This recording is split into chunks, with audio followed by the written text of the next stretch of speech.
15 नवंबर 2024 दिन शुक्रवार रात 10 बजे जब देश की लगभग 70% आबादी रात्रि भोजन करके अपने बेडरूम में जाने की तैयारी कर रही थी। उस समय उत्तर प्रदेश के झांसी की रानी लक्ष्मीबाई मेडिकल कॉलेज में मासूमों की चीख पुकार सुनाई दे रही थी।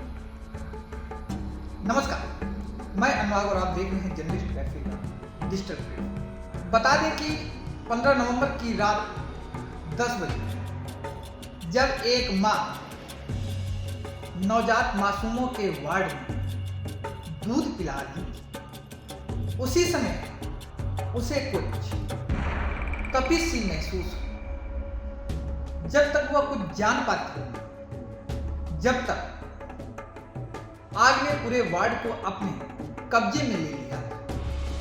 आग इतनी तेज फैली कि मासूमों को सांस लेने में दिक्कत होने लगी। हुआ कुछ ऐसा कि ऑक्सीजन कंटेनर से आग इतनी दबकी कि देखते ही देखते पूरे वार्ड में आग का गोला बन गया। लोगों को बाहर निकलने का समय ही नहीं मिला जब तक वार्ड में मौजूद डॉक्टर या अस्पताल के प्रशासन के कुछ लोग समझ पाते, तब तक पूरे अस्पताल में हाहाकार मचा। इस हादसे पर प्रशासन का कहना है कि वार्ड में एक छोटा सा शॉर्ट सर्किट हुआ था।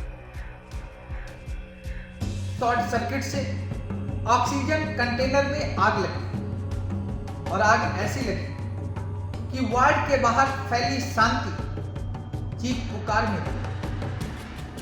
एक ही गेट था जहां आग धधक रही थी। खिड़कियों के शीशे तोड़े जा रहे थे। नवजातों को बाहर निकालने के लिए काफी जद्दोजहद की जा रही थी। उसके बाद अगर किसी के हाथ लगी तो वो लगी केवल मासूमों की झुलसी हुई बॉडी। इस हादसे में भी एक मसीहा निकला जिसका नाम था याकूब, या वही याकूब है जिसको लेकर उत्तर प्रदेश में लगातार सियासत होती रहती है। वह एक ऐसे समुदाय से है जिसको लेकर इस समय सियासी घमासान मचा हुआ है।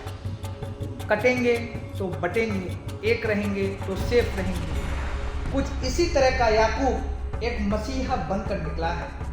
याकूब ने इस धधकती आग के बीच जाकर कई मासूमों की जान बचाई और खुद अपनी 2 जुड़वा बेटियों को इस हादसे में खो दिया। इतना ही नहीं, जब भी कहीं ना कहीं कोई हादसा होता है तब इन हादसों में कोई ना कोई एक मसीहा जरूर बनकर सामने आ जाता है।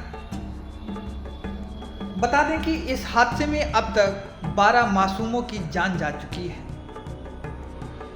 10 मासूमों ने तो मौके में ही अपनी जान गंवा दी थी, लेकिन एक के बाद एक, यानी एक 18 नवंबर और एक 17 नवंबर को मासूम ने दम तोड़ दिया और अपने जिंदगी की जंग हार गए। हादसे में बच्चे इस कदर जल चुके थे कि उनको पहचानना मुश्किल था। इसके बाद उनके घर वाले चारों तरफ भाग भाग कर कह रहे थे कि उनका बच्चा किधर है और वह चीख पुकार कर रहे थे। सर, मेडिकल कॉलेज के दुखद अग्निकांड में अब तक कुल कितने बच्चों की मृत्यु हुई है? कल तक हम लोगों के पास जो टोटल बच्चों की मृत्यु हुई थी जो अग्निकांड के कारण मारे गए थे वो 10 बच्चे थे। और जैसा मैंने कल भी बताया था कि 38 बच्चों का इलाज medical college plus with in private hospitals में चल रहा है। और जो भी बच्चे वहाँ से रेस्क्यू किए गए थे उसमें से कोई भी बर्न इंजरीज का बच्चा नहीं था। नीकू में बच्चे वही आते हैं, मैंने पहले भी कहा था, जो सीरियसली इल होते हैं, उनकी मेडिकल कंडीशंस होती है, इसीलिए उन्हें न्यूबॉर्न इंटेंसिव केयर यूनिट में रखा जाता है। तो जो उन्हें शिफ्ट किया गया था उनमें से 3 क्रिटिकल बच्चे थे। उस क्रिटिकल बच्चे में से एक की मृत्यु आज सुबह हुई है और उसकी मृत्यु बर्न इंजरीज के कारण ना होकर के जो उसकी कंडीशन थी उसके कारण। हादसे के बाद सरकार ने मुआवजे का भी ऐलान किया है। सरकार ने बच्चों के मृतकों को 5-5 लाख रुपए तथा घायलों के परिजनों को 50-50 हजार रुपए देने का ऐलान किया है।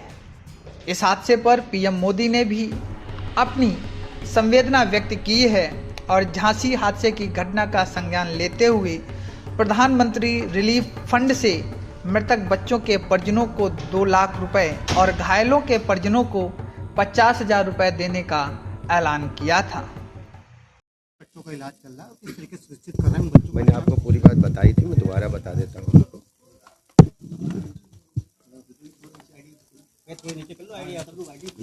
हमारे पास अभी 17 बच्चे हमारे पास एडमिट हैं जिनका इलाज चल रहा है और 4 बच्चे प्राइवेट अस्पताल वात्सल में गए हैं, 3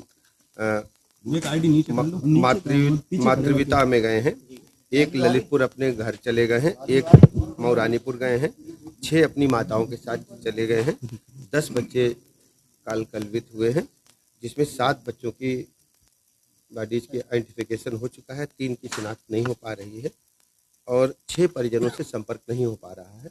हम लगातार संपर्क करने का प्रयास करें, मोबाइल स्विच ऑफ है और उनके घरों पर संपर्क करने के प्रयास किए जा रहे हैं। कुल बच्चे जो मैंने बताया आपको, वार्ड में कितने बच्चे? कुल बच्चे एडमिट थे, मैंने आपको पूरा ब्यौरा पढ़ दिया है। 49 बच्चे बताइए। 18 बेड का वार्ड था, 49 बच्चे कैसे? अभी हमारे सामने जो चुनौती है इसकी कारणों की हम जांच करें और आपको बताएं आपके समक्ष। और सब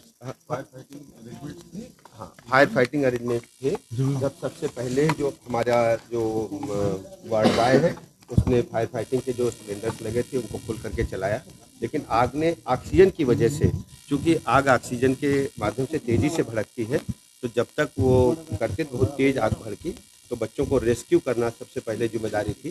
तो बच्चों को वहाँ से बचाया गया, बड़ी संख्या में बच्चों को हम लोगों ने सेव किया है, हमारे चिकित्सीय स्टाफ ने, चिकित्सकों ने, और सबसे मिलजुल करके परिजनों के साथ में।